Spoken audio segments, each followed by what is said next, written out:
नमस्ते दोस्तों, अगर आप लोग 2026 के अंदर होने वाले रेलवे के किसी भी एग्ज़ाम की तैयारी कर रहे हैं तो ये क्लासेस, ये बैच आप सभी के लिए बहुत ज़्यादा महत्वपूर्ण है। यहाँ पर चल रहा है रेलवे लक्ष्य बैच, जो कि एक फाउंडेशन बैच है। इसमें हम लोग बेसिक से सारे कॉन्सेप्ट, सारे ट्रिक के बारे में डिस्कस कर रहे हैं। 3 क्लासेस ऑलरेडी आपके हो चुके हैं इस लक्ष्य बैच के, और अभी हमारा चैप्टर जो चल रहा है वो है नंबर सिस्टम। तो नंबर सिस्टम के 3 क्लासेस ऑलरेडी अपलोड हो चुके हैं। नहीं देखें आप लोग वीडियो तो जाके ज़रूर देखिएगा। प्लेलिस्ट का लिंक आपको डिस्क्रिप्शन में मिल जाएगा। प्लेलिस्ट में जाते ही आपको सारे वीडियोज़ यहाँ पर मिलेंगे। इस बैच के अंदर जो भी आएगा कंप्लीट कोर्स यहाँ पर करवाने वाले हैं। यूट्यूब पर बिल्कुल ही फ्री ऑफ कॉस्ट चल रहा है, तो इस बैच से जुड़ जाइए आप लोग। डेली 8 बजे शाम को क्लासेस होती हैं। क्लास का ड्यूरेशन, जिसमें हम लोग 15 से 20 क्वेश्चन महत्वपूर्ण करवाते हैं, उनका कॉन्सेप्ट बताते हैं, लेटेस्ट प्रश्न करवाते हैं, जिससे आपको आइडिया लग सके कि हमारे आगे आने वाले रेलवे के एग्ज़ाम में किस टाइप से सवाल पूछे जाएंगे। आइए, आज का चौथा क्लास है नंबर सिस्टम का। शुरू करते हैं क्लास को। क्लास में पूरा शुरू से अंत तक बने रहिएगा, बहुत महत्वपूर्ण प्रश्नों को करवाएंगे। पहला प्रश्न क्या दिया गया है? 397 और 407 के बीच आने वाली अभाज्य संख्याओं की संख्या दोनों संख्याओं सहित ज्ञात कीजिए। यहाँ पर 397 और 407 को भी लेकर इन सब के बीच में हमें बताना है कि कितने अभाज्य संख्याएं हैं, यानी कि कितने यहाँ पे प्राइम नंबर्स हैं। प्राइम नंबर तो आप सभी लोग जानते होंगे क्या होता है। प्राइम नंबर वो नंबर होता है जिसके केवल और केवल 2 फैक्टर होते हैं। मतलब वो संख्या सिर्फ और सिर्फ खुद से कटती है और 1 से डिवाइड होती है, बाकी किसी और संख्या से नहीं डिवाइड होती है ना। जैसे 3 हो गया तो 3 या तो 1 से कटेगा या 3 से ही कटेगा। क्लियर हो गया। 2 है तो 2 हमारा 2 से ही कटेगा और 1 से कटेगा, है ना। तो यहाँ पर प्राइम नंबर्स के बारे में थोड़ा सा हम लोग जान लेते हैं कि भाई सबसे छोटा प्राइम नंबर कौन सा होता है। तो सबसे छोटा प्राइम नंबर यानी अभाज्य संख्या वो 2 होता है। ये चीज़ ध्यान रखिएगा। और ये प्राइम नंबर इकलौता ऐसा है जो कि इवन होता है ना। इसके बाद जितने भी प्राइम नंबर होते हैं वो ऑड होते हैं, यानी कि विषम संख्याएं होती हैं। इसके बाद अगला प्राइम नंबर हमारा कौन सा होगा? 3 होगा। फिर इसके बाद 5 होगा, 7 होगा, 9 तो होता नहीं क्योंकि 9 जो है 3 से भी कट जाता है ना। तो इसके बाद 11 हो जाएगा, 13 हो जाएगा, है ना। 15 नहीं होगा क्योंकि 5 और 3 दोनों से कटता है वो। इसके बाद 17 हो जाएगा। इस तरीके से हमारी ये संख्याएं क्या कहलाती हैं? प्राइम नंबर्स कहलाती हैं। सबसे छोटा और इवन प्राइम नंबर हमारा कौन सा है? 2 है। अगर आपसे पूछा जाए कि सबसे छोटा ऑड प्राइम नंबर कौन सा होगा, तो सबसे छोटा ऑड प्राइम नंबर ये वाला होगा, क्योंकि ये जो प्राइम नंबर है जो सबसे छोटा है ये एक इवन नंबर है। इसके बाद कोई भी इवन नंबर यहाँ पे प्राइम नहीं होता है 2 के अलावा। क्लियर हो गया। अब बात करते हैं हम लोग यहाँ पर कि 397 और 407 के बीच में कौन कौन सी संख्याएं अभाज्य होंगी, है ना। तो यहाँ पर 397 को भी हमें लेना है, तो 397 को लिख लीजिए। 397 है ना, 397। अब एक चीज़ और आपको ध्यान रखना है कि जो यहाँ पे नंबर्स जो लिख रहे हैं उसमें कोई इवन मत लिख दीजिएगा, क्योंकि झंझट होगा। मतलब कि आपका थोड़ा सा टाइम बढ़ जाएगा, है ना। क्योंकि इवन नंबर तो भाई वो कभी भी प्राइम नहीं हो सकता 2 के अलावा, है ना। तो इवन नंबर्स को नहीं लिखना है। मतलब 399 को भी लिख लीजिए, क्योंकि इसके बाद 398 होगा। 398 को लिखना नहीं है, इवन नंबर है वो, है ना। तो यहाँ पे 399 हो गया। फिर इसके बाद 401 हो गया। फिर उसके बाद 403 हो गया, है ना। फिर इसके बाद 405 हो गया। फिर उसके बाद यहाँ पे 407 हो गया। यहाँ तक सभी को समझ में आ गया होगा। अब देखिए इनमें से कौन कौन से हमारे प्राइम नंबर्स हैं। पहले बात करते हैं यहाँ पर इसके बारे में। 399 ये 3 से कटेगा, क्योंकि इसके अंकों का योग 3 से कट रहा है ना। तो ये संख्या जो है हमारी 3 से कट जाएगी, तो ये प्राइम नंबर नहीं है। क्लियर हो गया। इसके बाद ये 405 को भी देखकर अभी आप लोग बता सकते हैं कि ये भी एक प्राइम नंबर नहीं, क्योंकि ये 5 से कटेगा। क्लियर है, समझ में आया। फिर इसके बाद यहाँ पर देखिए इस 407 को, 407 में अगर 11 का डिविजिबिलिटी रूल लगाएं, जैसे ये 7 4 11 हो गया यहाँ पे, है ना। 7 4 11 और यहाँ पे है 0, तो 11 माइनस 0 कितना आ जाएगा? 11 आ जाएगा। मतलब ये संख्या 11 से कटेगी। जब 11 से कटेगी तो ये संख्या भी हमारी प्राइम नंबर नहीं होगी। अब बात करते हैं यहाँ पर ये 3 नंबर बचे हुए हैं, ठीक है।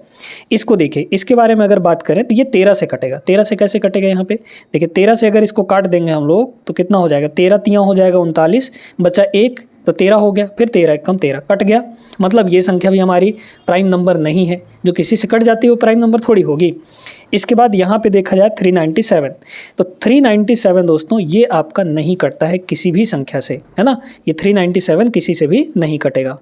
इसी तरीके से ये जो 401 है, ये भी एक प्राइम नंबर है, मतलब कि ये भी किसी से नहीं कटता है। क्लियर हो गया। तो यहाँ पर एक संख्या ये प्राइम है, एक संख्या ये प्राइम है, टोटल यहाँ पे 2 संख्याएं प्राइम है। ऑप्शन नंबर डी इसका करेक्ट आंसर हो जाएगा। ठीक है, चलिए आगे चलते हैं, हम लोग सेकंड क्वेश्चन को देखते हैं। यहाँ पर दूसरा सवाल यहाँ पर देखिए, बड़ा बढ़िया प्रश्न है। पहली 10 अभाज्य संख्याओं का औसत कितना होगा? तो 10 अभाज्य संख्याएं लिख लीजिए शुरू के। पहली अभाज्य संख्या कौन सी? तो 2 होती है, फिर इसके बाद 3, फिर इसके बाद 5 है ना, 7 और 9 तो होगा नहीं, 11 हो जाएगा। इसके बाद यहाँ पे 13, इसके बाद 17, 15 भी नहीं होगा, और उसके बाद यहाँ पे 19 और यहाँ पे 21 नहीं होगा, 23 हो जाएगा है ना, 23, फिर इसके बाद 27 भी नहीं होगा, 29 हो जाएगा। ठीक है, तो 10 हो गए क्या? देखते हैं यहाँ पे, ये 5 और ये 5 10। ठीक है, ये 10 संख्याएं हमारे पास प्राइम नंबर्स आ गई। अब इनका हमें एवरेज निकालना है। एवरेज क्या होता है? Number sum of data divide by number of data. तो इन सभी को जोड़ना है हमें, है ना, इन सभी को क्या करना है दोस्तों? यहाँ पे जोड़ देना है। तो ये इस तरीके से हम लोग जोड़ लेंगे। अब बताइए इसमें से, है ना, इस तरीके से सभी को जोड़ लेंगे और डिवाइड में हम लोग क्या करेंगे? नंबर ऑफ डाटा कितने ये हैं? 10 ठो, तो 10 से डिवाइड कर लेंगे। पहले जोड़िए, जोड़ेंगे तो कितना होगा? और यहाँ पे अगर देखा जाए तो ये संख्या और ये संख्या मिलाकर कितनी हो गई? 40 हो गई, है ना। ऐसे ही देखिएगा तो 40, फिर इसके बाद ये और ये मिलाकर कितना हो गया? 30 हो गया। तो 40 और 30 हो गया 70।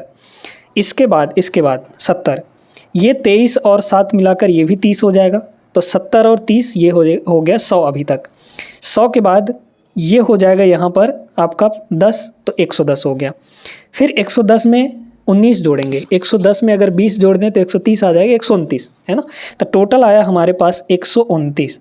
इस 129 को डिवाइड करेंगे 10 से, क्योंकि नंबर ऑफ डाटा 10 है, और 10 से डिवाइड करना मतलब एक अंक छोड़ के पीछे से दशमलव लगा दीजिए, यानी 12.9। तो 12.9 ऑप्शन नंबर बी इसका करेक्ट आंसर हो जाएगा। उम्मीद करते हैं समझ आ गया होगा। आगे बढ़िए, सवाल नंबर 3 यहाँ पर देखिए क्या कह रहा है? निम्नलिखित में से कौन सी एक अभाज्य संख्या है? अब इस टाइप के सवालों में थोड़ा सा टाइम टेकिंग हो जाता है ना, फिर भी देखते हैं क्या इसमें किया जा सकता है। कौन सी संख्या निम्न में से बताना है कि हमारी अभाज्य संख्या है। यहाँ पे इसको लगाने का तरीका हम आपको बता रहे हैं। इसमें से ऑप्शन में सबसे बड़ा नंबर देखिए, सबसे बड़ा नंबर कौन है यहाँ पर? 437 है। ठीक है, 437 के जस्ट बाद कोई ऐसा नंबर ढूंढिए जो परफेक्ट स्क्वायर हो, है ना। तो परफेक्ट स्क्वायर 441 होता है, क्योंकि 441 21 का स्क्वायर होता है। तो वो जो 441 है, ये जो 441 है, ये किसका स्क्वायर है दोस्तों? यहाँ पर 21 का स्क्वायर है। अब इस 21 से पहले जितने भी प्राइम नंबर से उनको आप पहले लिख लीजिए। 21 से पहले प्राइम नंबर आपको 19 मिलेगा, इसके बाद पहले 17 मिलेगा, फिर इसके पहले यहाँ पे 13 मिलेगा, फिर इसके पहले यहाँ पे 11 मिलेगा, 7 मिलेगा, 5 मिलेगा, है ना, 3 मिलेगा और 2 मिलेगा। ये हमारे प्राइम नंबर्स हो गए 21 से पहले। अब इन्हीं प्राइम नंबर से हमें काट काट के चेक करना है। जो नहीं कटेगा किसी से वो हमारा प्राइम नंबर हो जाएगा, और जो कट गया इनमें से किसी से भी वो हमारा प्राइम नंबर नहीं होगा, कंपोजिट नंबर हो जाएगा। ठीक है, तो अब देखिए 2 से तो कोई भी नहीं कटेगा क्योंकि ऑड नंबर है। ठीक है, तो ये हमारा ख़त्म ही कर लीजिए, इससे नहीं चेक करना। 3 से देखते हैं, 3 से कोई कटेगा क्या? नहीं कटेगा 3 से। भाई ये कितना होगा? 2 2 4 1 5, नहीं कटेगा 3 से। ये भी नहीं कटेगा, ये भी यहाँ पर नहीं नहीं कटेगा। 4 3 7 7 14, ये भी नहीं कटेगा, कोई भी 3 से नहीं कट रहा है। 5 से तो ऐसे भी नहीं कटेंगे, ये सब के सब। 7 से काटते हैं, इसको देखिए, 7 3 21, बचा 1 तो 11 हो जाएगा, नहीं कटेगा। 7 से ये नहीं कटा। ठीक है, इसके बाद इसको देखिए कितना हो जाएगा? 7 पंजे 35, फिर बचा 2 तो 23, ये भी 7 से नहीं कटेगा। 7 दूना 14, 2 बचा, 7 से 21 हो गया ना, तो ये 7 से कट जाएगा। तो ये हमारा आंसर नहीं हो सकता, क्योंकि ये 7 से कट चुका है ना, क्योंकि ये कंपोजिट नंबर हो गया, प्राइम नंबर नहीं है। 7 छक्के 42, 1 बचा, नहीं कटेगा 7 से, तो 7 से भी हमने चेक कर लिया। अच्छा, 11 से अगर चेक करें तो 2 1 3 नहीं कटेगा ये, है ना। फिर यहाँ पे 3 3 6, ये भी नहीं कटेगा 11 से। 7 4 11 -3, ये भी नहीं कटेगा। 11 का डिविजिबिलिटी रूल बस आपको लगाना है। अब 13 से देखते हैं कौन कौन कटेगा, है ना। यहाँ देखते हैं 13 से इसको काटेंगे अगर, तो 13 दूना 26, नहीं 13 1 कम 13। ठीक है, 13 1 कम, यहाँ पे 13 हो गया। तो हाँ, 9 बचा, 1 आएगा, 91 हो जाएगा। 13 7 91, ये भी 13 से कट गया। तो ये जब 13 से कट गया हमारा, तो इसको फिर काहे अभाज्य संख्या में रखना है। ठीक है, तो 2 ऑप्शन खत्म हो गए। अब इसके बाद इसको भी 13 से चेक करें अगर हम लोग, तो 13 दूना 26 और 11 बचा, तो 113 नहीं कटेगा 13 से, है ना। इसके बाद ये भी हमारा 437 जो है, इसको भी अगर 13 3 39 बचा 4, है ना, तो नहीं कटेंगे। 13 से भी हमने चेक कर लिया। 17 से चेक करते हैं, 2 ऑप्शन है हमारे पास चेक करने के लिए। इसको चेक करते हैं 17 से, तो 17 तीन क्या नहीं, 17 दूना 34 है ना, 17 दूना ये हो जाएगा आपका 34, नहीं कट पाएगा, ये नहीं कटेगा। ये भी 17 से आपका नहीं कटेगा। 1 सेकंड, 17 से नहीं कटा ना, 19 से चेक कर लेते हैं। तो 19 दूना 38 है ना, 19 दूना 38, तो बचा कितना 5, तो 7 5 और 7 57, 19 3 57, ये 19 से कट गया।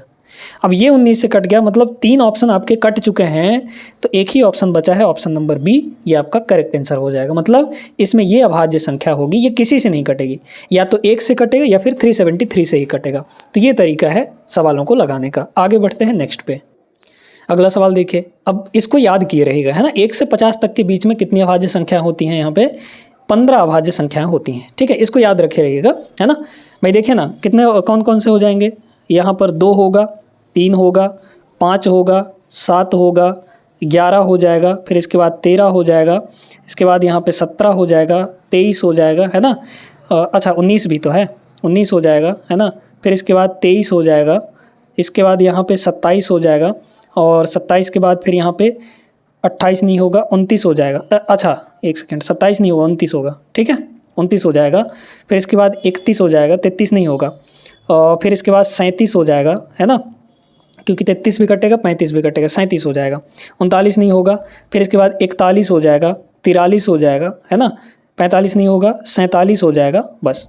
उसके बाद 49 तो कट जाता है। अब इसमें देखिए, ये हो गया 5 यहाँ तक, फिर इसके बाद ये 5 10 और 2 और 3 5 15, टोटल 15। 50 तक में यहाँ पे टोटल 15 अभाज्य संख्याएं होती हैं, ये चीज़ याद रखना है आपको। क्लियर हो गया होगा, उम्मीद ऐसा करते हैं। आगे चलते हैं अगले सवाल पर। क्वेश्चन नंबर 5 देखिएगा। अब इस सवाल में आपको को प्राइम नंबर्स का कॉन्सेप्ट समझने को मिलेगा, यानी कि सह अभाज्य संख्याएं।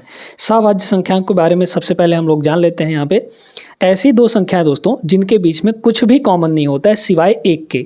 जैसे अगर हम ये कहें कि हमारे पास 2 नंबर हैं, यहाँ पर एक है 3 और दूसरा है यहाँ पर 7 है ना, इन दोनों संख्याओं में क्या कुछ कॉमन चीज़ दिख रहा है आपको? बिल्कुल भी नहीं दिख रहा है, क्योंकि 3 और 7 में कुछ कॉमन नहीं है, सिर्फ और सिर्फ कॉमन क्या है, यहाँ पर 1 कॉमन है। मतलब इसको 3 into 1 लिख सकते हैं, इसको भी 7 into 1 लिख सकते हैं, तो 1 कॉमन आ जाएगा।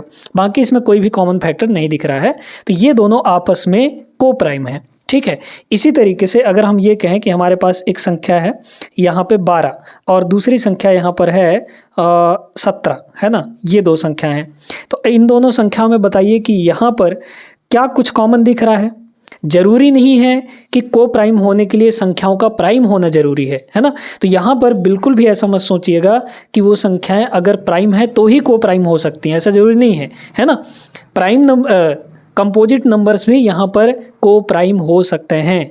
क्लियर हो गई बात? तो ये देख लीजिए, इन दोनों में कुछ भी कॉमन नहीं है, मतलब कि ये दोनों को प्राइम्स हैं, सह अभाज्य संख्याएं हैं। अब इसी तरीके से हम लोग एक एक करके चेक करते हैं किस युग्म की संख्याएं सह अभाज्य है यानी कि को प्राइम है। चलिए पहले ऑप्शन को देखते हैं। यहाँ पर 28 और 81 है, क्या इनमें यहाँ पर कुछ भी कॉमन दिख रहा है? बिल्कुल भी नहीं दिख रहा है, क्योंकि 28 में अगर देखा जाए तो 7 और 4 है ना, 28 में 7 और 4 है, तो ये भी 2 और 2 ही है। इसके बाद अगर 81 में देखा जाए तो यहाँ पर सिर्फ और 3 के अलावा कुछ भी नहीं है। भाई 81 का मतलब क्या होता है? 3 का पावर 4, तो 3 के अलावा कुछ है क्या? नहीं है। इसमें 4 और 7 है, मतलब 2 और 7 ऐसा कह सकते हैं। इसमें 3 है तो कुछ भी कॉमन नहीं है, मतलब यही संख्याएं आपकी हो जाएंगी। और बाकी अगर चेक करना चाहे, देखिए 12 में 3 होता है, 27 में भी 3 होता है, तो दोनों में 3 कॉमन आ जाएगा, तो ये को प्राइम नहीं हो सकते। 21 है, यहाँ पर 56 है ना, तो 7 इसमें भी है, 7 इसमें भी, 7 3 21, 7 7 8 56, तो 7 दोनों में है, कॉमन आ जाएगा, तो ये को प्राइम नहीं होंगे। इसी तरीके से 36 और 20 में, ये तो दोनों आपके इवन नंबर है, तो 2 तो कॉमन होगा ही होगा, मतलब यहाँ पर ये भी को प्राइम नहीं होंगे। ऑप्शन नंबर फर्स्ट इसका करेक्ट आंसर होगा। क्लियर हो गया? अब कॉन्सेप्ट आपको समझ में आ गया होगा को प्राइम नंबर का, यानी कि सहअभाज्य संख्याओं का। आगे बढ़िए नेक्स्ट पे। ये एक सवाल था दोस्तों जो कि लॉजिकल सवाल था, बहुत लॉजिकल सवाल है ये। सबसे छोटी अभाज्य संख्या और 0 को छोड़कर किसी भी पूर्ण संख्या का गुणनफल हमेशा क्या होगा? यहाँ पर बहुत बढ़िया प्रश्न है, इसको लॉजिक से लगाएंगे। सबसे पहले जो बोला है सबसे छोटी अभाज्य संख्या, तो सबसे छोटी प्राइम नंबर, सबसे छोटी अभाज्य संख्या कौन सी होती है? तो यहाँ पर 2 होती है ना, ये 2 होती है। फिर इसके बाद बोला और 0 को छोड़कर किसी भी पूर्ण संख्या, का गुणनफल क्या होगा। ठीक है, कोई भी पूर्ण संख्या ले लीजिए जीरो को छोड़कर। पूर्ण संख्या मतलब होल नंबर जीरो होता है, एक होता है, दो होता है, तीन होता है, इधर सारे के सारे नंबर होते हैं, लेकिन इसने जीरो को छोड़कर बोला है तो एक से ले लेंगे, एक ले लेंगे, दो ले लेंगे, तीन ले लेंगे, चार ले लेंगे, है ना। अगर एक का मल्टीप्लाई करें तो यहाँ पर दो आएगा, फिर इसके बाद यहाँ पे दो के साथ मतलब सबसे छोटी पूर्ण संख्या के साथ दो का मल्टीप्लाई करेंगे तो चार आ जाएगा। इसी दो के साथ तीन का मल्टीप्लाई करेंगे, तीन का मल्टीप्लाई करेंगे तो यहाँ पर छः आ जाएगा। अब इन नंबर्स को ऑब्जर्व करिए, ऑब्जर्व करने पर यह पता चलता है कि ये सारे के सारे तो सम संख्या हैं, क्योंकि इनमें दो से मल्टीप्लाई हो रहा है ना। और सबसे छोटी अभाज्य संख्या अगर दो है, उसको किसी भी नंबर से मल्टीप्लाई करेंगे तो चूंकि दो है तो वो हर एक को इवन बना देगा। क्लियर हो गई बात। तो हमेशा जो संख्या मिलेगा हमें हमारा वो एक इवन नंबर होगा, एक सम संख्या होगा। क्लियर हो गया। लॉजिकल सवाल था, बढ़िया सवाल था, आगे बढ़िए। देखिए बहुत बढ़िया प्रश्न है। दो क्रमागत धनात्मक प्राकृत संख्याओं का गुणनफल 462 है। दोनों संख्याओं में बड़ी संख्या क्या होगी। अब इसको बहुत आसान तरीके से हम आपको बताने वाले हैं, है ना। बाई ऑप्शन इसको लगा सकते हैं बहुत आसानी से। कैसे, देखते जाइए। बोला है दो धनात्मक क्रमागत का मतलब क्या हुआ, लगातार संख्या, है ना। जैसे 3 4 11 12 15 16 इस तरीके से संख्याएं, उन दोनों का जो गुणनफल है वो 462 के बराबर दिया है। हमारे पास दो संख्याएं हैं, ए है और बी है, ये दोनों लगातार संख्याएं हैं। दोनों लगातार संख्याएं हैं यहाँ पर 462। ठीक है, 462। अब इसमें से हम लोग मान लेते हैं यहाँ पर कि ये जो बी है ये बड़ी वाली संख्या है, ए जो है छोटी वाली संख्या है ना। उन दोनों में सबसे बड़ी मतलब बड़ी संख्या ज्ञात कीजिए। आपके ऑप्शन में यहाँ पर करना है बड़ी संख्या बताइए। मान लेते हैं कि हम सबसे पहला हमारा ऑप्शन 24 है, तो बड़ी संख्या 24। अगर हम 24 लेंगे तो छोटी संख्या कौन सी लेनी पड़ेगी, हमें 23 लेनी पड़ेगी। तो क्या देखिए यूनिट डिजिट मैच कर रहा है, 3 चौके 12, इकाई का अंक 2 आ रहा है, तो इसके लिए तो ठीक है भैया, ये हमारा हो सकता है। आगे देखते हैं, ये 21 है, बड़ी संख्या अगर 21 है तो छोटी संख्या कौन सी होगी, यहाँ पे 20 हो जाएगी। तो अगर 20 और 21 को मल्टीप्लाई करेंगे तो इकाई अंक 0 आएगा, जबकि यहाँ 2 आ रहा है, तो सेकंड ऑप्शन नहीं होगा। यहाँ 3 है मतलब 23 है, तो इससे पहले वाला नंबर कौन सा होगा, 22। अगर 22 और 23 को मल्टीप्लाई करेंगे तो 2 और 3 हमें 6 मिलेगा इकाई का अंक, मतलब सी ऑप्शन भी नहीं होगा। यहाँ 2 है, इससे पहले 1 आएगा तो 1 × 2 2 आ जाएगा। मतलब यहाँ पे भी अगर इससे जस्ट पहले वाला नंबर हम देखें कि भैया यहाँ पे 22 है, इससे पहले वाला नंबर 21 होगा, इन दोनों को अगर हम मल्टीप्लाई करें तो 2 1 × 2 इकाई का अंक 2 आ रहा है, तो यहाँ पे भी मतलब 462, इसमें भी इकाई का अंक 2 आ रहा है, इसमें भी इकाई का अंक 2 आ रहा है, तो 2 ऑप्शन हो सकते हैं। अब इनमें से सही कौन सा होगा जस्ट चेक कर लीजिए कितना होगा। यहाँ पे देखिए अगर इन दोनों को मल्टीप्लाई करेंगे तो 22 1 × 22, 22 दूना 44, 44 और 2 यहाँ पे 46 हो जाएगा। ठीक है, इन दोनों को मल्टीप्लाई 462 आ रहा है, तो ऑप्शन नंबर डी होगा, ऑप्शन नंबर ए यहाँ पे नहीं होगा। क्लियर हो गया। इस तरीके से आपको करना है, बाकी आपको क्वाड्रेटिक इक्वेशन वगैरह बना के सॉल्व नहीं करना है, वैसे बनाएंगे तो इसमें क्वाड्रेटिक इक्वेशन बनेगा। क्लियर हो गया, आगे बढ़ते हैं। प्रश्न नंबर 8 देखिएगा, बहुत बढ़िया प्रश्न है ये भी। दो धनात्मक संख्याओं का गुणनफल 2645 दिया गया है। यदि पहली संख्या दूसरी संख्या की 5 गुनी है तो दोनों संख्याओं का योग कितना होगा। बड़े ध्यान से इस प्रश्न को आप समझिएगा। ठीक है, बढ़िया प्रश्न है, आप चाहें तो इसको बेसिक तरीके से भी लगा सकते हैं, 2025 का प्रश्न है। दो संख्याएं, पहली संख्या दूसरी का 5 गुना है, तो दूसरी संख्या हम लोग मान लेते हैं यहाँ पे कि x है, तो पहली संख्या क्या हो जाएगी, 5x हो जाएगी, है ना। इन दोनों का जो गुणनफल दे रखा है वो दिया है आपको 2644 के बराबर। ठीक है, इसको थोड़ा सा इधर कर देते हैं, 2644 के बराबर यहाँ पर दे रखा है, 45, है ना। अब यहाँ से ये कितना हो जाएगा, x² होगा, तो x² की वैल्यू 5 उधर जाके डिवाइड हो जाएगा, तो कितना होगा 5 5 25, है ना। 5 5 25, 1 बचा, तो 5 दूना 10, 5 9 45, 529 हो गया। तो x की वैल्यू यहाँ से कितनी आ गई, 23 आ गई। 529 का स्क्वायर रूट 23। कह रहा है दोनों संख्याओं का योग कितना होगा। भाई यहाँ पे एक संख्या था 5x और एक संख्या था x, दोनों का अगर सम करेंगे तो कितना आएगा, 6x आएगा, और x की वैल्यू है कितनी यहाँ पे 23 है, तो 6x, 6 3 18, मतलब इकाई अंक 8 आएगा। ऑप्शन नंबर ए इसका करेक्ट हो जाएगा। 23 छक्के 138 होता भी है। समझ में आ गया, आगे बढ़िए अगले प्रश्न पर। चलिए अगला प्रश्न देखते हैं। ये भी बढ़िया प्रश्न है, 2025 में पूछा हुआ प्रश्न। कह रहा है 9 पेन और 14 पेंसिलों की कीमत 95 रुपये है। यदि एक पेन की कीमत 3 रुपये कम हो जाती है और एक पेंसिल की कीमत 7 रुपये बढ़ जाती है तो 9 पेन और 3 पेंसिलों की कीमत 78 रुपये हो जाती है। 17 पेन और 13 पेंसिलों की मूल कीमत ज्ञात कीजिए। ठीक है, चलिए तो एक पेन की कीमत हम लोग x मान लेते हैं, एक पेंसिल की कीमत y मान लेते हैं। तो यहाँ पे 9 पेन है यानी कि 9x और 14 पेंसिल हैं तो यहाँ पे 14y हो जाएगा, क्योंकि एक पेंसिल की कीमत y रुपये है। इन दोनों को मिलाकर कितना है 95 रुपीज़। ठीक, अब इसमें ये बोला जा रहा है कि भैया एक पेन की कीमत 3 रुपये कम हो जाती है। तो बताइए एक पेन की कीमत पहले कितनी थी x, अब कितनी हो जाएगी 3 रुपये कम हो जाएगी। फिर कह रहे एक पेंसिल की कीमत 7 रुपये बढ़ जाती है, तो पहले y था अब y+7 हो जाएगा। तो 9 पेन और 3 पेंसिल, 9 पेन और प्लस यहाँ पे 3 पेंसिल, इनकी कीमत कितनी हो रही है 78 रुपीज़ हो रही है।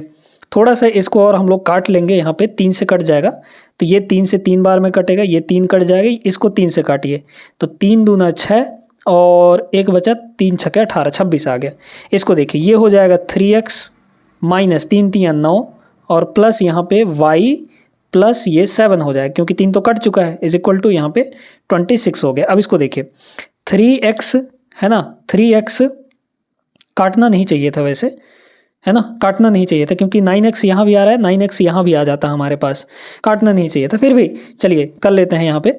तो -2 हो गया, -2 उधर जाएगा तो +2 हो जाएगा, यानी कि plus y is equal to +2, तो ये 28 हो जाएगा, है ना।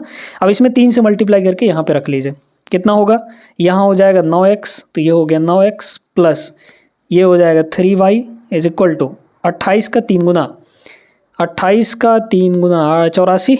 ठीक है, 28 का 3 गुना यहाँ पे 84 हो गया। चलिए इन दोनों को घटा लीजिए, घटाएंगे तो ये ख़त्म हो जाएगा, है ना, x वाला पार्ट तो ख़त्म हो जाएगा। 14 में से 3 गया तो ये हो जाएगी 11y इज इक्वल टू, यहाँ पे घटाएंगे तो 1 और 1 आ जाएगा। ठीक है, तो मतलब y की वैल्यू यहाँ पर 1 आ गई, मतलब एक पेंसिल की कीमत एक पेन की कीमत 1 रुपये आ गई। तो किसी में रख लीजिए, y की वैल्यू यहाँ रख लीजिए, तो x की वैल्यू यहाँ पे कितनी आ जाएगी, y की वैल्यू 1 रखेंगे, उधर जाएगा 27 हो जाएगा, तो मतलब कि 27 और डिवाइड बाई यहाँ पर 3 यानी कि 9 रुपया। हमें 17 पेन, तो 17 इंटू एक पेन की कीमत कितनी है यहाँ पे 9 रुपये, प्लस 13 पेंसिल, तो 13 इंटू एक पेंसिल की कीमत 1 रुपये आई है, जोड़ लेंगे तो 17 इंटू 9, तो 17 नहीं कितना हो जाएगा 153। ठीक है, 153 हो गया और प्लस यहाँ पे 13 हो जाएगा।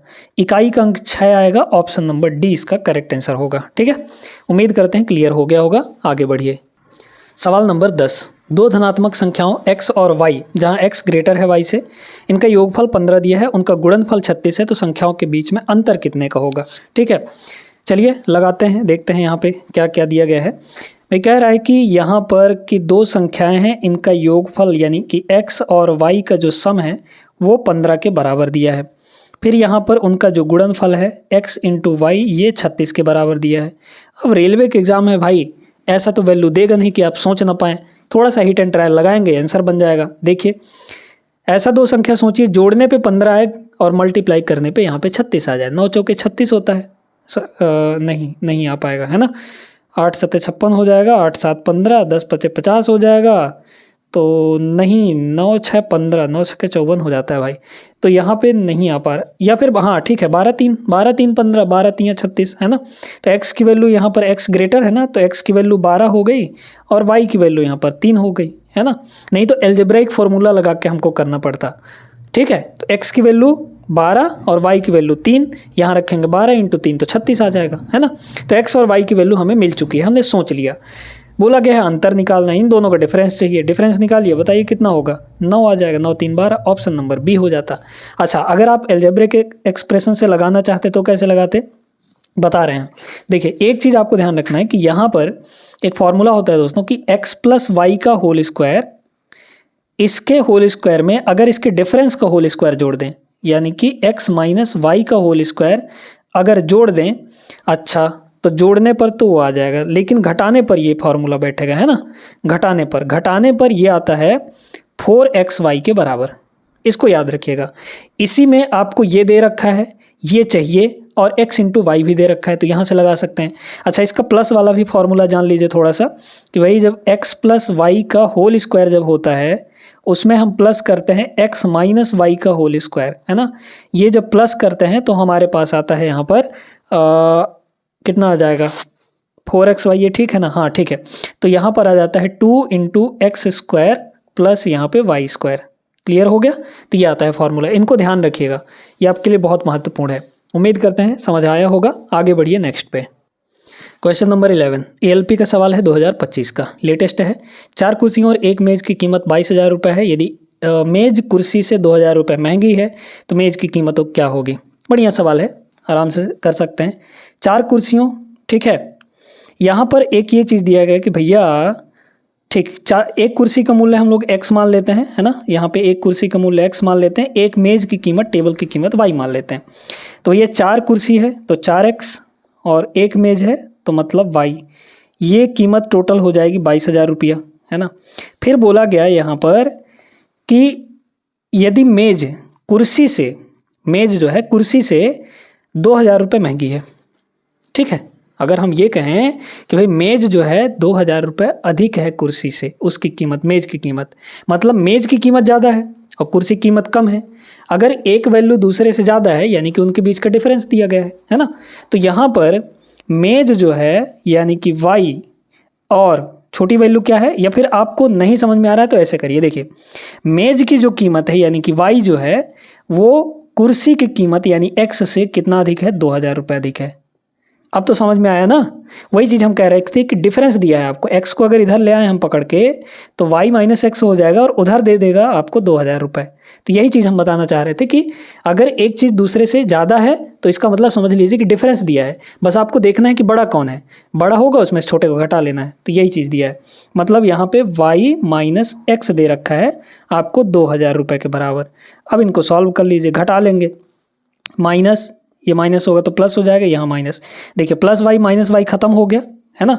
4x और ये प्लस बन चुका है तो 4x प्लस x यानी कि यहाँ हो गया 5x, और 22,000 में 2,000 घटाएंगे तो ये हो जाएगा 20,000, है ना। 20,000 आ गया तो x की वैल्यू यहाँ पे 4,000 आ गई, है ना। 5 से डिवाइड कर लेंगे 4,000।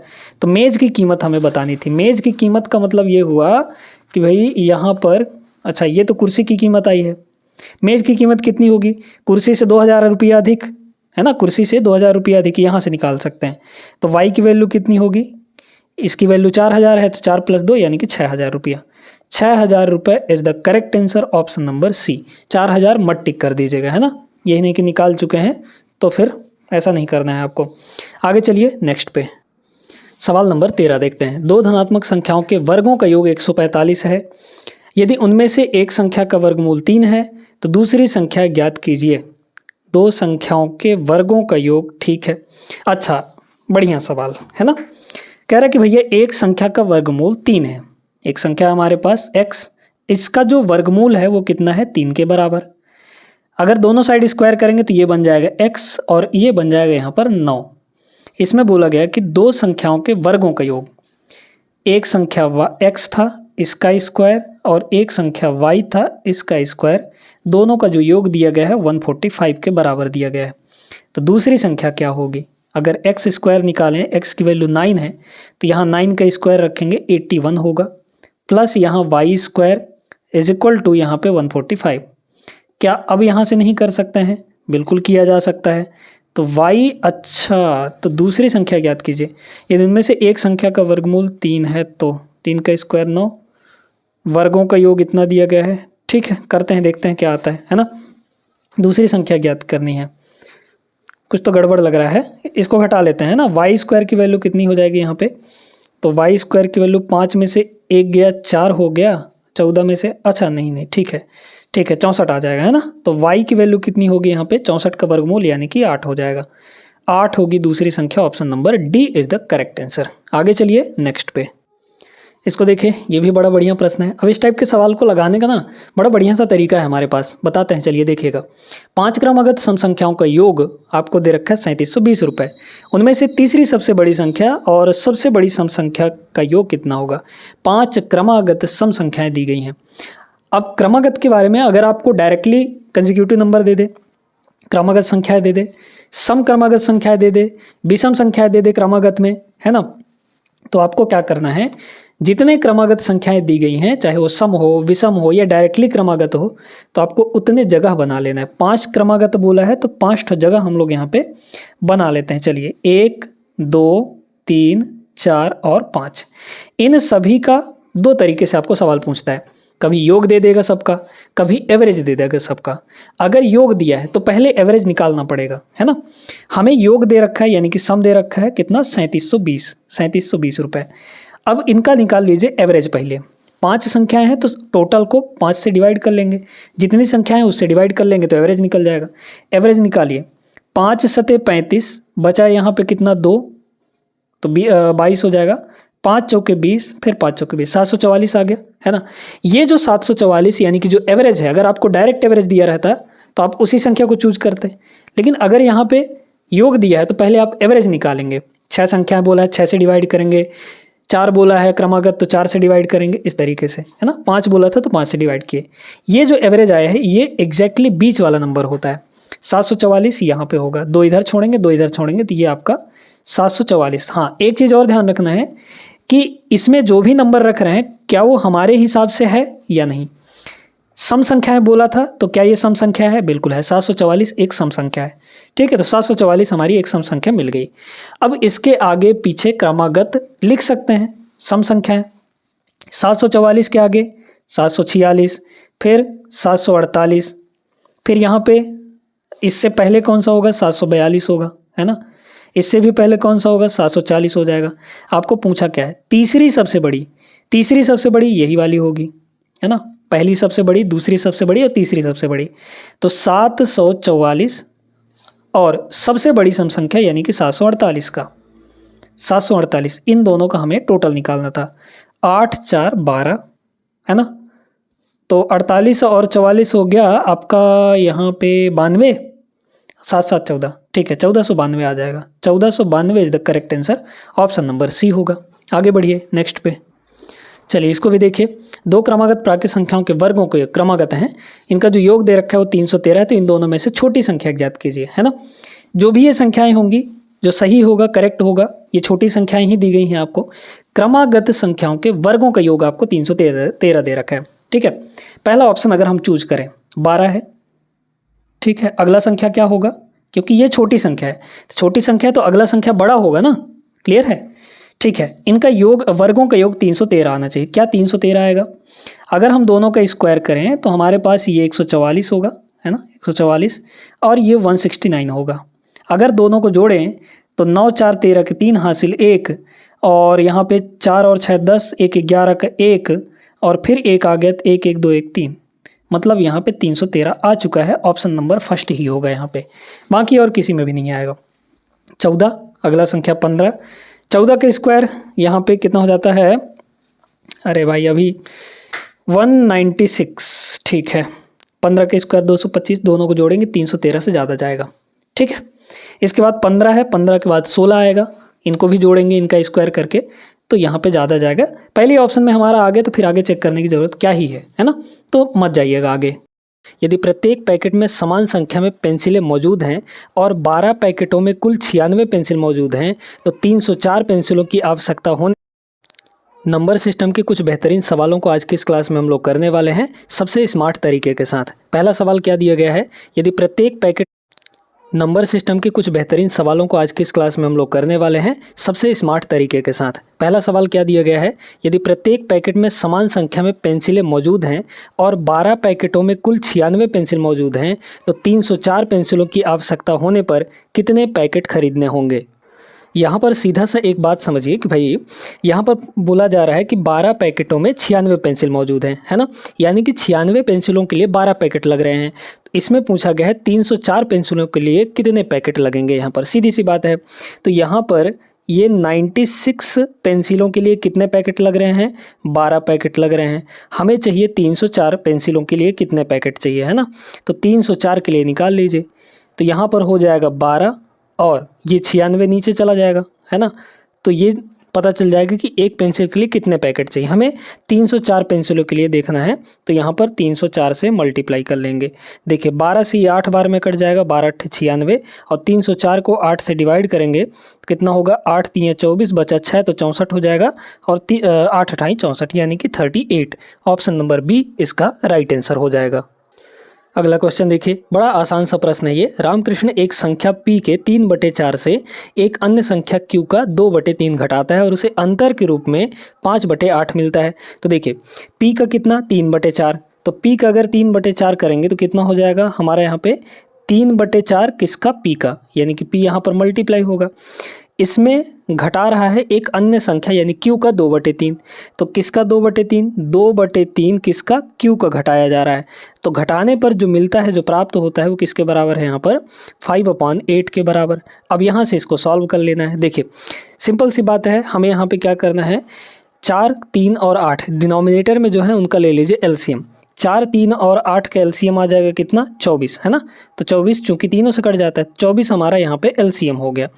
अब ये बताइए कि यहाँ पर कितना हो जाएगा, तो यहाँ पर 24 6 बार में, है ना, या फिर 24 से हर जगह मल्टीप्लाई कर लीजिए तो कितना होगा। तो 24 छक्के मतलब 4 छक्के 24, तो 6 3 18, ऊपर हो गया यहाँ पर 18p, ठीक है। फिर माइनस, भाई देखिए ना, अगर यहाँ 24 से मल्टीप्लाई करेंगे तो 4 से 24 कितनी बार में कटेगा, 6 बार में, और 6 को 3 से मल्टीप्लाई कर देंगे तो 18p आ जाएगा। इसके बाद इसमें भी 24 मल्टीप्लाई करेंगे, तो 24 मल्टीप्लाई करेंगे 3 8 24, 8 दूना 16 हो गया। तो यानी यहाँ पर कितना आ जाएगा, 16q आ जाएगा। इसको देखिए, इसमें भी यहाँ पर 24 से मल्टीप्लाई करेंगे तो 5 दिए ये हो जाएगा यहाँ पर 15, है ना। अब इसमें हमें पूछा गया है p के 9 गुने से q का 8 गुना घटाता है तो कितना मिलेगा। देखिए सिंपल से एक काम करते हैं, हर जगह 2 से डिवाइड कर देते हैं, यहाँ भी 2, यहाँ भी 2 और यहाँ भी 2, दोनों साइड कर सकते हैं आराम से। इसको काटेंगे तो 18/2 9p आ जाएगा, और इसको काटेंगे तो ये आ जाएगा 8q, और ये हो जाएगा यहाँ पर कटेगा तो है नहीं, 15/2 आ जाएगा। तो हमें यही तो पूछा गया था, p का 9 गुना यानी कि 9p, q का 8 गुना घटाया जाता है यानी कि 8q घटाया जाता है तो कितना मिलता है 15/2। ऑप्शन नंबर फर्स्ट इसका राइट आंसर होगा। इस सवाल को लगाने के दोस्तों कई सारे तरीके हैं, दोनों तरीके हम आपको यहाँ पे बता रहे हैं, ठीक है। सुनीता ने खेल की शुरुआत में मौजूद कंचों में से 3/5 कंचे जीते। रवि ने शेष कंचों में से 2/3 कंचे जीते, जबकि सनी ने शेष 60 कंचे जीते। सुनीता ने कितने कंचे जीते। तो यहाँ पर रेशियो से भी लगा सकते हैं। तो यहाँ पर रेशियो से पहले समझाते हैं, फिर इसके बाद हम लोग देखेंगे यहाँ पर कि सक्सेसिव मेथड से कैसे लगाया जाता है, क्योंकि जो शेष बचा है उसमें से कुछ कंचे जीत रहा है रवि, है ना, और लास्ट में जो शेष बच रहा है वो सनी जीत रहा है। तो यहाँ पर देखिए सबसे पहले कि जितने भी कंचे रहे होंगे उसका 3/5 हिस्सा किसने जीता, सुनीता ने। फिर जो बचा कंचे उसमें से 2/3 हिस्सा रवि ने जीत लिया। फिर जो लास्ट में बचा उसने जीता यहाँ पर सनी ने, ठीक है। तो अब देखिए हमें एक ऐसा नंबर मानना है कि जो यहाँ पर 5 और 3 दोनों से कट जाए। तो 5 और 3 दोनों से कटने वाली संख्या कौन सी होगी, 15 हो जाएगी। तो हम यहाँ पे मान लेते हैं कि हमारे पास कंचे कितने हैं, 15 यूनिट है ना। तो देखिए कि सुनीता है, फिर इसके बाद रवि है, और इसके बाद यहाँ पे सनी है ना।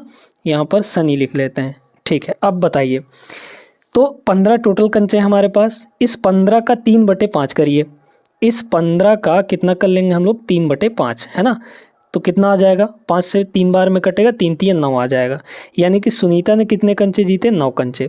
इसके बाद बचा कितना, भाई यहाँ पर ये 9 कंचे आ गए, बचा कितना, 15 में से 9 इसने जीता तो 6 कंचे बचे।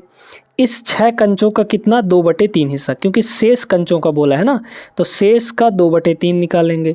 तो 3 से 2 बार में कट जाएगा, 2 दूना 4 आ जाएगा ये, है ना। यानी कि 4 कंचे सनी को मिले। अब ये बताइए टोटल 15 थे, 15 में से 9 यहाँ 4 यहाँ, तो 9 4 13 हो गए। 15 में से 13 इन दोनों ने जीत लिए, तो बचा कितना यहाँ पर 2 यूनिट, यानी कि 2 यूनिट सनी को मिला। लेकिन एक्चुअल में कितना मिल रहा है, 60 कंचे। 2 की वैल्यू 60 है, मतलब कि यहाँ पर 30 गुना हो रहा है। कितना गुना हो रहा है, 30 गुना हो रहा है। है ना। तो बोला गया है सुनीता ने कितने कंचे जीते, तो इसका भी 30 गुना हो जाएगा, इसमें भी 30 से हम लोग मल्टीप्लाई कर देंगे। 9 3 27 270, 270 इस सवाल का करेक्ट जवाब ऑप्शन नंबर डी होगा। तो एक तरीका तो ये हो गया। अब यहाँ पर दूसरा तरीका देखिएगा दोस्तों, सक्सेसिव वाला। अब सक्सेसिव वाला कैसे लगाते हैं, इसको आप लोग स्क्रीनशॉट लेके रख लीजिएगा, है ना। देखिए यहाँ पे बड़े ध्यान से सारी चीज़ों को समझते हुए चलिएगा। यहाँ पर हम लोग बात करेंगे कि भाई सुनीता ने कितने कंचे जीते, 3/5, मतलब 5 में से 3 हिस्सा, है ना। तो यहाँ पर हमें लास्ट में गिवन क्या है, शेष, यानी कि जो बचा हुआ था, ठीक है। तो ये बताइए कि यहाँ पर 5 कंचे पूरा था टोटल, उसमें से अगर 3, हमको यहाँ पे शेष लिखना है क्योंकि लास्ट में हमें क्या चीज़ दिया है, शेष दिया गया है ना। तो 5 में से अगर 3 कंचे सुनीता ने जीत लिए तो यहाँ पर बचेगा कितना, सिर्फ 2 कंचा, तो यहाँ पर 2 कंचा हो गया। अब इसके बाद देखिए रवि शेष बचे हुए में से 2/3 हिस्सा, मतलब 3 में से 2 कंचे उसने जीते। तो 3 में से अगर 2 कंचे जीत लेगा तो बचेगा कितना, फिर यहाँ पे फिर बचेगा 1 कंचा। तो हमें यहाँ पे शेष लिखना है ना। ये सुनीता के केस में था और ये रवि के केस में था। अब इसके बाद बताइए कि लास्ट में जो बचेगा हमारा वही तो होगा सनी का, है ना। तो इनका ले लीजिए सक्सेसिव, इधर 5 दिया, ये हो जाएगा 15, और इधर 2 1 कम 2 हो जाएगा, ये हो गया, है ना। ये लास्ट में बचा हुआ कंचा है और लास्ट में बचे हुए कंचे सनी को मिल रहे हैं, कितना है 60। तो 2 की वैल्यू यहाँ पर 60 हो गई, यानी 1 की वैल्यू, या फिर देख सकते हैं 30 गुना हो रहा है तो 1 की वैल्यू 30 हो जाएगी।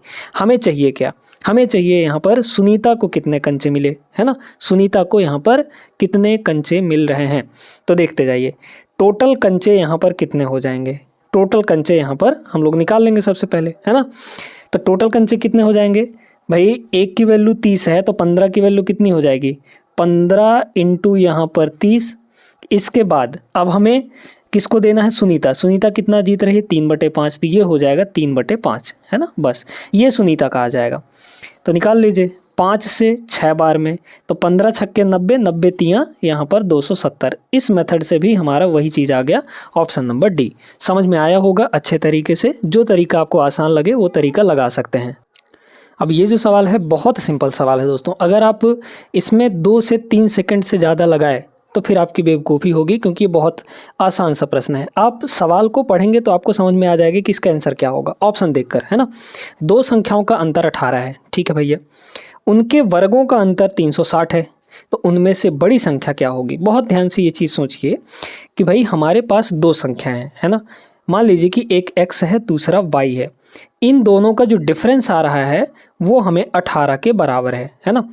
अब डिफरेंस 18 के बराबर है, हमें पूछा क्या गया है, बड़ी संख्या, तो बड़ी संख्या ये वाली होगी, मतलब x। अब ये बताइए कि अगर संख्या 2 संख्याओं का अंतर 18 है, इसका मतलब पक्का कि बड़ी संख्या 18 से ज़्यादा होगी, क्योंकि 18 से ज़्यादा ही किसी संख्या में कुछ घटाएंगे तो हमें 18 मिलेगा। अगर हम 5 में, यहाँ पे मान लीजिए 5 है ना, 18 से कोई कम नंबर है, तो 5 में हम क्या घटाएंगे कि 18 मिलेगा, या फिर डिफरेंस कैसे 18 मिलेगा हमको, है ना। तो यहाँ पर देखिए कि आप ऑप्शन में अगर देखें तो हमारे पास 18 से ग्रेटर वैल्यू एक ही है, यहाँ पर ऑप्शन नंबर सी यही इसका करेक्ट आंसर हो जाएगा। चाहे तो आप लगा कर भी देख सकते हैं। अब कैसे होगा देखते जाइए। फिर कह रहा है कि यदि उनके वर्गों का अंतर, मतलब कुछ इस तरीके से x² माइनस y², है ना, x² माइनस y² वर्गों का अंतर ये 360 के बराबर दिया है। अब अगर हम बड़ी संख्या 19 लेते हैं तो कैसे ये दोनों वैल्यू सेटिस्फाई करते हैं, ध्यान से देखिएगा। अगर x की वैल्यू 19 हो जाती है तो y की वैल्यू कितनी होनी चाहिए, 19 में 1 घटाएंगे तो हमें 18 मिलेगा। क्या ये दोनों वैल्यू इसको सेटिस्फाई कर रहे हैं, अगर सेटिस्फाई कर गए तो हमारा मानना सही होगा।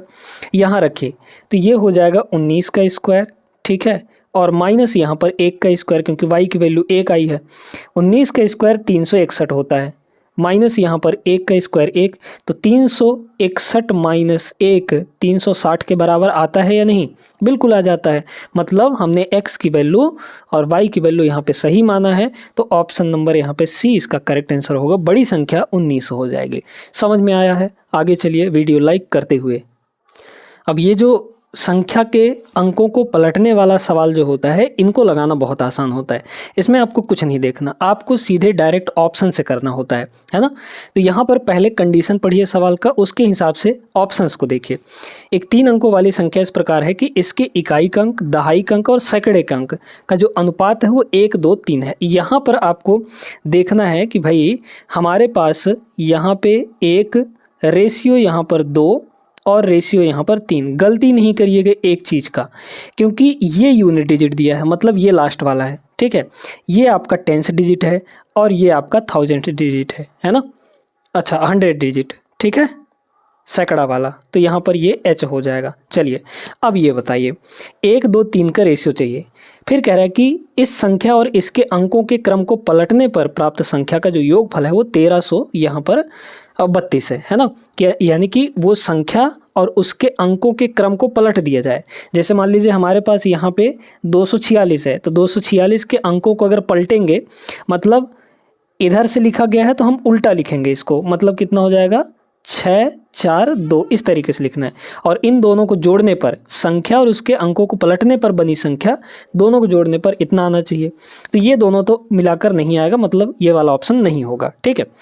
और एक चीज़ और, फिर यहाँ पर ये भी नहीं होगा, क्योंकि इसके अंकों को पलटेंगे तो ये 321 हो जाएगा। तो 123 में 321 जोड़ेंगे तो ये कभी नहीं आएगा, है ना।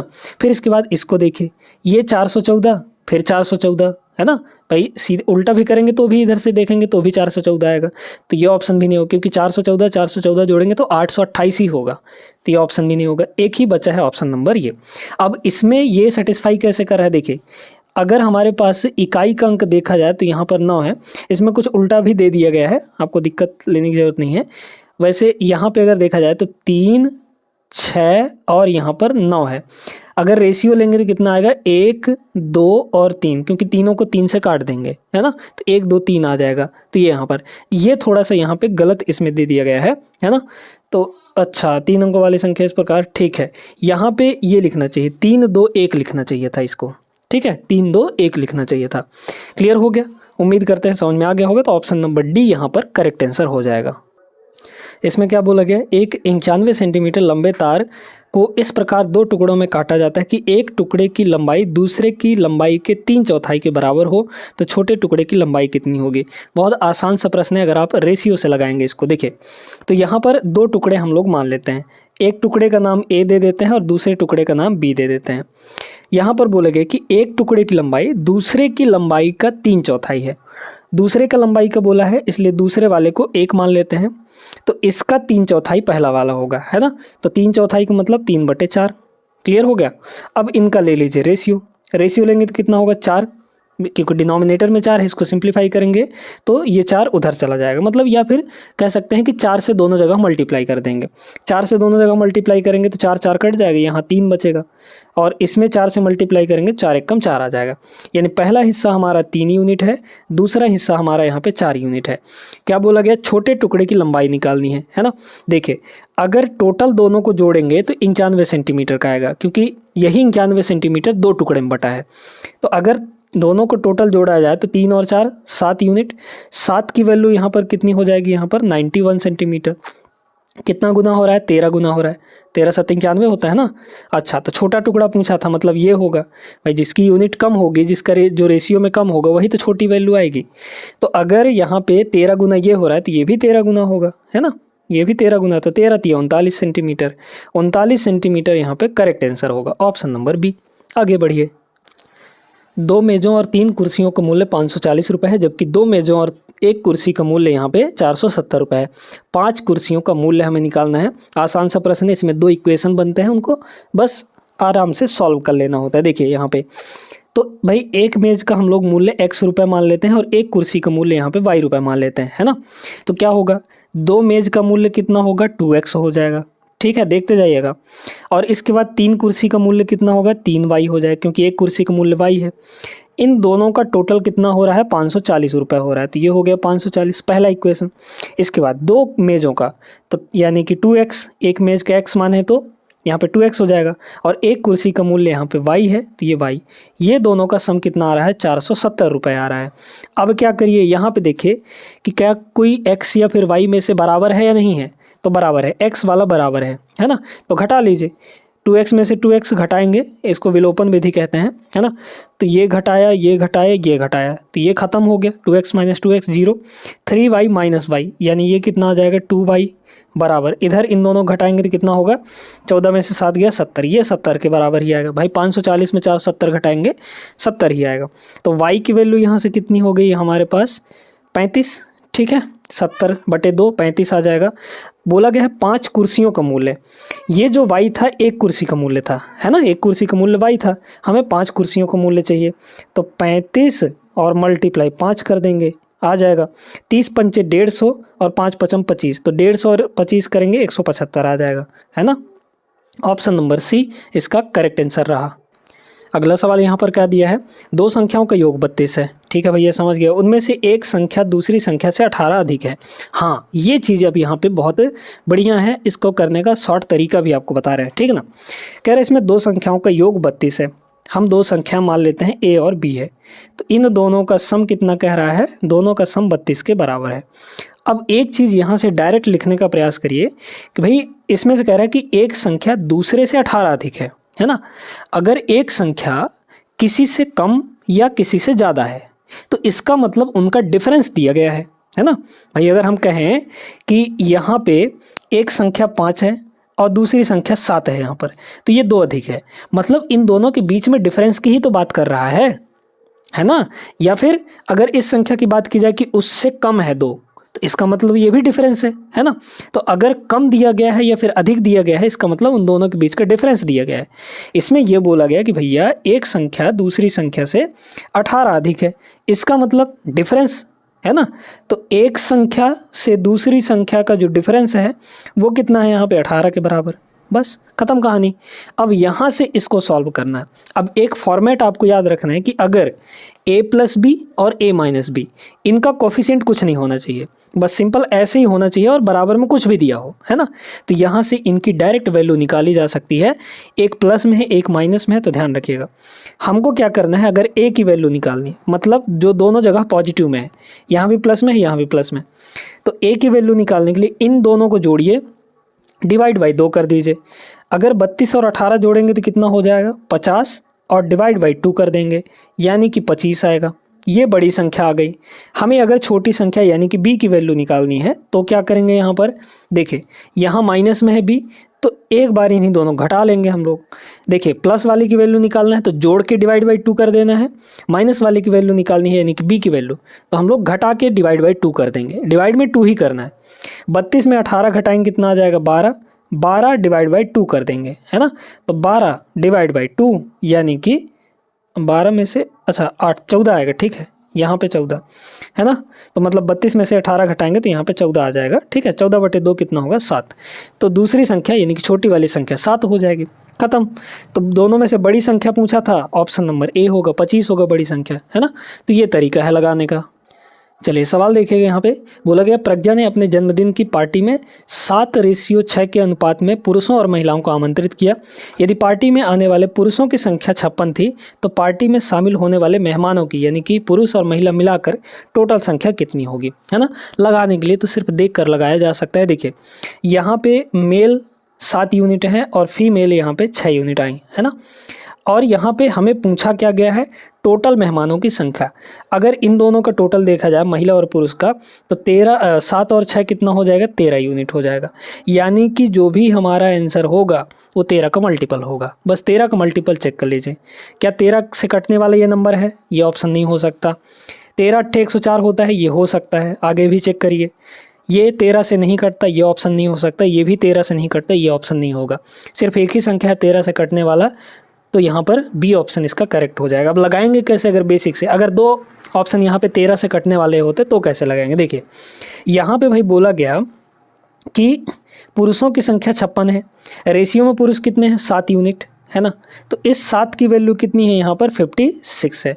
कितना गुना हो रहा है 8 गुना हो रहा है, 7 8 56, है ना। तो ये जो टोटल है ये भी 8 गुना हो जाएगा, तो इसमें भी 8 से मल्टीप्लाई करेंगे, 13 8 104, वही ना आया, ठीक है। तो इस तरीके से भी लगाया जा सकता है। नंबर सिस्टम में एक बहुत महत्वपूर्ण कॉन्सेप्ट है दोस्तों। यहाँ पर प्राकृत संख्याओं का योग, प्राकृत संख्याओं के वर्गों का योग, प्राकृत संख्याओं के घनों का योग यानी क्यूब्स का सम। तो ये तीनों फार्मूला आपको बताए दे रहे हैं, यहाँ पे बड़े ध्यान से समझिएगा। यहाँ पर अगर आपको प्राकृत संख्या का सम लिखना है, प्राकृत संख्या मतलब 1 से लेकर कहीं तक, है ना, 1 2 3 4 ये नेचुरल नंबर होते हैं, ठीक है। तो अगर हमें सम लिखना है कि भाई जैसे 1 हो गया, 2 हो गया, 3 हो गया और इसी तरीके से अप टू n तक, है ना। मान लीजिए कि n संख्या है यहाँ पे, तो n तक हमें लिखना है। n का वैल्यू 50 हो सकता है, 70 हो सकता है, 35 हो सकता है, कुछ भी हो सकता है ना। तो ये इनका जो सम होता है, इसका जो यहाँ पे सम हो जाएगा, इसका फॉर्मूला आता है यहाँ पे n into n plus 1, n into n plus 1 और डिवाइड बाई यहाँ पर 2, ठीक है। तो ये फॉर्मूला आप लोग याद रखेंगे, क्लियर है। इसके बाद यहाँ पर आता है दोस्तों स्क्वायर्स का सम, है ना। यानी कि अगर आपको ये बोला गया कि sum of square of n natural numbers, इस तरीके से, यानी कि हमारे पास अगर ये बोला गया कि 1 का स्क्वायर, नेचुरल नंबर के स्क्वायर का सम लिखना है, 2 का स्क्वायर, है ना, इस तरीके से 3 का स्क्वायर और अप टू यहाँ पे मान लीजिए कि n स्क्वायर तक। तो ये जो टोटल निकल कर आता है, इसका जो सम होता है, इसके सम का फॉर्मूला आप लोग याद रखिएगा कि इसका जो सम आएगा वो होता है यहाँ पे n इंटू n प्लस 1, ये दोनों तो रहेंगे ही रहेंगे, और साथ में से एक और लग जाता है 2n प्लस 1 और डिनोमिनेटर में यहाँ पर 6 हो जाता है, क्लियर है। तो ये फॉर्मूला हो गया। अब इसके बाद क्यूब्स का सम आता है, ठीक है। क्यूब्स का सम कैसे यहाँ पे कि भाई 1 का क्यूब, फिर उसके बाद 2 का क्यूब, है ना, फिर इसके बाद यहाँ पे 3 का क्यूब, 4 का क्यूब, अप टू कहाँ तक, n के क्यूब तक। तो इसका जो सम आता है, इस वाले का जो सम आता है, ये आता है जो शुरू वाला नेचुरल नंबर का सम है उसका स्क्वायर आ जाता है। बस इतनी सी कहानी है। मतलब यहाँ पे n into n plus 1 divide by 2 जो था, इस पूरे का यहाँ पे स्क्वायर हो जाता है। तो ये फॉर्मूला होता है। अब इसमें इस सवाल में क्या बोला गया कि 1 से 10 तक दोनों शामिल, मतलब 1 को भी और 10 को भी शामिल करना है, तक कि प्राकृत ने यानी नेचुरल संख्याओं के घनों का योग लिखना है, यानी क्यूब्स का सम लिखना है 1 से 10 तक। तो अगर 1 से 10 तक लिखेंगे तो 1 cube plus 2 cube plus 3 cube plus 4 cube up to कहाँ तक, 10 क्यूब तक। यानी कि वैल्यू n की कितनी हो जाएगी, इस केस में 10 हो जाएगी, यहाँ पर 10 क्यूब आ जाएगा। तो n की वैल्यू बस 10 रखनी थी, इस वाले फॉर्मूले में रख लीजिए। और ये सवाल आप तभी लगा पाएंगे जब आपको फॉर्मूला पता होगा प्रॉपर, ठीक है। देखिए तो n कितना है, 10 है यहाँ पे, ये हो जाएगा 10, यहाँ ये हो जाएगा आपका 10 प्लस 1 यानी कि 11, डिनोमिनेटर में 2 और इस पूरे का हमें स्क्वायर करना है। देखिए 2 से ये 5 बार में कटेगा तो 5 इंटू 11, है ना, 5 इंटू 11 कर देंगे, यानी कि यहाँ पे 55 का स्क्वायर। तो ये हो जाएगा 55 का स्क्वायर, ठीक है, 55 का स्क्वायर यहाँ पे इसका करेक्ट आंसर होगा। अब इसके यूनिट डिजिट में 5 है, इसका स्क्वायर निकालना बहुत आसान होता है। अगर यूनिट डिजिट में 5 है तो इसका स्क्वायर निकालने के लिए पहले 5 का स्क्वायर करिए, 25 लिखिए। इसके बगल में जो है 5 है ना, इसके बगल में कुछ भी हो, उससे फर्क नहीं पड़ता। अगर यूनिट डिजिट में 5 है तो यही तरीका स्क्वायर निकालने का होता है। बगल में 5 है, इस नंबर को इसके अगले नंबर से मल्टीप्लाई कर दीजिए। तो यहाँ 5 है, 5 को इसके अगले नंबर यानी 6 से मल्टीप्लाई करेंगे 30 आएगा। तो यहाँ पे 30 लिख दीजिए। तो 30 25 ऑप्शन नंबर 20 का करेक्ट आंसर हो जाएगा। बस यही था इसमें, और ये फॉर्मूले आप लोग नोट कर लीजिएगा। चलिए देखिएगा, ये भी इंटरेस्टिंग सा सवाल है, उसी पर बेस्ड है ना। इसमें बोला है कि 5 से 14 तक की सभी प्राकृत संख्याओं के घनों का योग निकालना है। मतलब अब 1 से नहीं शुरू करना, हमें 5 cube plus 6 cube plus 7 cube plus 8 cube कहाँ तक, 14 के क्यूब तक, इनका हमें सम निकालना है, 1 से नहीं निकालना। तो 1 से निकालना होता तो डायरेक्टली वही वाला फॉर्मूला लगा देते। घन का योग क्या होता है, n इंटू n प्लस 1 यानी कि घन का क्यूब का डिवाइड बाई 2 और इस पूरे का यहाँ पर हो जाता है स्क्वायर, ये होता है फॉर्मूला। तो अगर 1 से होता, देखिए मान लीजिए कि जैसे ऐसे होता 1 क्यूब प्लस यहाँ पे 2 क्यूब, है ना, प्लस यहाँ पे 3 क्यूब, फिर बीच में यहाँ पे 5 क्यूब आएगा, है ना, 5 क्यूब आएगा। फिर इसके बाद इधर आपका कितना होगा, ये यहाँ पे लास्ट में 14 का क्यूब। इन सभी का हमें सब निकालना है, लेकिन कहाँ से कहाँ तक, सिर्फ इतना चाहिए, सिर्फ हमें इतना चाहिए। तो एक बात बताइए, हम एक काम करते हैं, हमें फॉर्मूला कहाँ से कहाँ तक का पता है, 1 से लेकर कहीं तक का। तो हम पहले ये टोटल निकाल लेते हैं, है ना, 1 क्यूब से लेकर 14 तक 1 क्यूब तक का सम निकाल लेते हैं। तो बताइए कितना हो जाएगा, n की वैल्यू 14 हो जाएगी, है ना, क्योंकि लास्ट वाला कितना है, 14 है, तो n की वैल्यू 14। तो इस फॉर्मूले में रखिए, तो हो जाएगा 14 इंटू 14 प्लस 1 यानी कि 15 और डिनोमिनेटर में 2 और इसका लगा देंगे क्यूब यहाँ पे, है ना, सॉरी स्क्वायर, ठीक है, स्क्वायर। अब ये बताइए कि हमने 1 से लेकर 14 तक का क्यूब तो लिख लिया, उसका सम लिख लिए, लेकिन हमें चाहिए कहाँ से कहाँ तक, सिर्फ 5 से लेकर 14 तक का क्यूब। यानी कि यहाँ पर 4 का जो स्क्वायर 4 का क्यूब जो होगा यहाँ से लेकर यहाँ तक आपको घटाना पड़ेगा, इनको हटाना पड़ेगा क्योंकि हमने टोटल यहाँ से लेकर यहाँ तक लिख चुका है सम। तो अब 1 के क्यूब से 4 के क्यूब तक का घटाना पड़ेगा, तब जाके हमारा इतना निकल पाएगा। यानी घटा देंगे हम कहाँ से कहाँ तक, 1 से लेकर 4 क्यूब तक। तो इस केस में n की वैल्यू कितनी होगी, क्योंकि हमें 4 तक ही लेना है, तो n की वैल्यू 4 हो जाएगी, है ना। तो यहाँ रख दीजिए फिर से उसी फॉर्मूले में, क्योंकि क्यूब का सम ही तो निकालना है। तो n इंटू n प्लस 1, तो 4 प्लस 1 यानी कि 5 होगा, और डिनोमिनेटर में यहाँ पर 2 हो जाएगा, और इसका स्क्वायर कर लेंगे, ये आ जाएगा हमारा आंसर। देखिए इसको काटेंगे तो ये हो जाएगा आपका 7, ये काटेंगे तो ये हो जाएगा 2, यहाँ होगा 15 सत्ते 105, 105 का स्क्वायर, है ना, 105 का यहाँ पर स्क्वायर माइनस यहाँ पे 5 दूना 10, 10 का स्क्वायर, ये हो जाएगा डायरेक्टली 100, है ना। अब एक काम करते हैं, 105 का स्क्वायर निकालते हैं। 105 का स्क्वायर कितना होगा, 5 है यहाँ पे, वही तरीका। तो पहले तो आएगा 25, है ना, और ये जो 10 है इसके अगले नंबर 11 से मल्टीप्लाई कर दीजिए, तो 11 को 10 से मल्टीप्लाई करेंगे 110 आ जाएगा, ये हो गया। इसमें से हमें 100 घटाना है, तो ये घटा लीजिए कितना होगा। तो यहाँ पर 11 मतलब 1025 है ना, यहाँ पे 1 को अगर छोड़ दें तो 1025 है, तो 1025 अगर घटा दें हम लोग तो कितना बचेगा, 925 बचेगा, है ना, सॉरी 9925 सॉरी 925 बचेगा, है ना, 900, एक सेकेंड यहाँ पे, अच्छा ये 11,000 है ना, 11,000 है, ठीक ना। तो उसमें अगर कितना हो जाएगा, 925, है ना, ठीक है, 10,925 बचेगा, 10,925, option number B is the correct answer. ठीक है, उम्मीद करते हैं कि ये क्वेश्चन भी क्लियर हो गया होगा। ये सवाल भी उसी टाइप का है, लेकिन अब इसमें वर्गों का योग निकालना, यानी स्क्वायर्स का सम चाहिए 3 से 18 तक, है ना। तो 3 से 18 तक तो निकालने के लिए सबसे पहले 1 से शुरू करना पड़ेगा, 1 का स्क्वायर, फिर यहाँ पर 2 का स्क्वायर, फिर यहाँ पर 3 का स्क्वायर, इस तरीके से फिर 4 का स्क्वायर, और कहाँ तक ये करना है हमें, कहाँ तक का सम लेना है, 18 स्क्वायर तक, है ना। तो एक काम करते हैं, पहले टोटल निकाल लेते हैं, क्योंकि हमें टोटल का फॉर्मूला पता है। 1 से लेकर 18 तक के स्क्वायर का सम निकाल लेते हैं। स्क्वायर का सम, यहीं n की वैल्यू कितनी है, यहाँ पे 18 है, ठीक है, लास्ट वाली वैल्यू। तो स्क्वायर का सम क्या होता है, फार्मूला यहाँ पे लिख देते हैं, n into n plus 1 into 2n plus 1, और डिनोमिनेटर में कितना, 6, ये स्क्वायर का सम होता है।